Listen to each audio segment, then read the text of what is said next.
সহস্র শিবের মাঝখানে আমরা দাঁড়িয়ে আছি, প্রচুর শিব।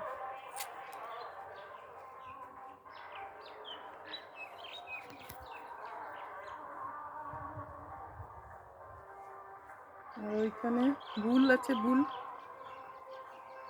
আর ওইখানে বিশাল শিব ঠাকুর, শিবলিঙ্গ। আমার অনেক দিনের ইচ্ছা পূর্ণ হলো। আমি ভিডিও করে করে কুল পাচ্ছি না, এত শিব।